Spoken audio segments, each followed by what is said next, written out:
Target রাজধানীর অসহায় ও দরিদ্র মানুষ। পর্যায়ক্রমে বন্ধুত্ব দেখানো হতো, লোভনীয় চাকরির প্রলোভন, তারপর ভারতে নিয়ে কৌশলে বিক্রি করা হতো সেসব অসহায়দের কিডনি। তার বিনিময়ে লোভ দেখানো হতো বড় অঙ্কের অর্থ। কেউ রাজি না হলে দেখানো হতো ভয় ভীতি, আটকে রাখা হতো পাসপোর্ট। এমনই এক দালাল চক্রের খপ্পরে পড়ে কিডনি হারিয়েছেন রবিন। ভুক্তভোগীর অভিযোগের ভিত্তিতে ওই দালাল চক্রের ৩ সদস্যকে গ্রেপ্তার করে পুলিশ। জিজ্ঞাসাবাদে বেরিয়ে আসে চাঞ্চল্যকর তথ্য। অভিযোগ এবং তথ্যের ভিত্তিতে গতকালই ইবনে সিনা হাসপাতালের সামনে থেকে দুজন আসামিকে গ্রেপ্তার করা হয়। এই যে মামলাটি রুজু করা হয়, মামলাটির আসামির সংখ্যা এফআইআর নামীয় আসামি ৬ জন এবং সেই সাথে অজ্ঞাত ১০-১২ জন। তদন্ত করার পরে অত্যন্ত রোমহর্ষক এবং অমানবিক কিছু আচরণের কার্যক্রম এবং বহিঃপ্রকাশ ঘটেছে বলে আমাদের কাছে প্রাথমিকভাবে প্রতীয়মান হয়েছে। ঘটনার শুরু চায়ের দোকান থেকে। রবিন তার বন্ধুর সঙ্গে চা খাচ্ছিলেন। দুজনের আলাপ চলছিল সংসারের অভাব অনটন নিয়ে। পাশে বসা ছিল ওই চক্রেরই সদস্য মাসুম। রবিনের অভাবের কথা শুনে মাসুম তাকে ভারতে চাকরি দেওয়ার কথা বলে। এতে রাজিও হন রবিন। এই রবিন সে অত্যন্ত নিম্ন আয়ের মানুষ অথবা আর্থিকভাবে অত্যন্ত দুর্বল জায়গায় একজন মানুষ।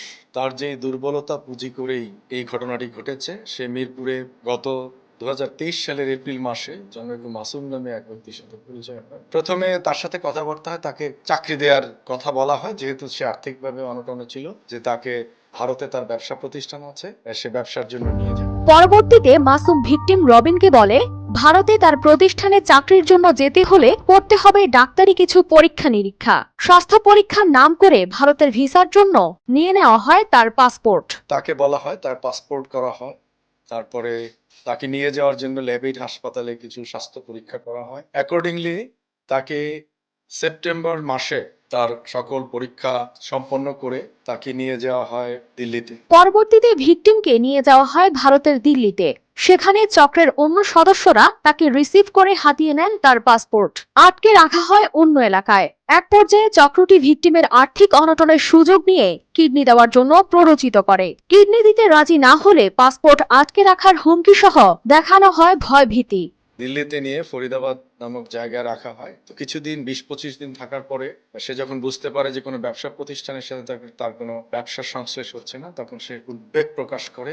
ইতোমধ্যে তার আলাপচারিতার যে অংশগ্রহণকারী ব্যক্তি মাসুম, সে বাংলাদেশি ছিল। এখানে উল্লেখ্য যে তাকে কিন্তু রিসিভ করেছে অন্য দুজন এবং ইতোমধ্যে তার সাথে বেশ কয়েকজন লোকজনের বিভিন্ন জায়গায় বিভিন্নভাবে তাকে ফেস করতে হয়। গত 4 মার্চ ভারতের একটি হাসপাতালে অস্ত্রোপচার করে নেওয়া হয় ভিকটিমের একটি কিডনি, যা বিক্রি হয় প্রায় 50 লাখ টাকায়। চক্রটি তাকে 6 লাখ টাকা দেওয়ার কথা বললেও দেওয়া হয় 3 লাখ টাকা। তাকে বোঝানো হয় যে মানব দেহে দুটি কিডনি রয়েছে, এই দুটি কিডনির প্রয়োজনীয়তা অপরিহার্য নয়। তার কারণ আমাদের হার্ট একটি, লিভার একটি, সেটিতে চলে, এটি একটি হলেও চলে।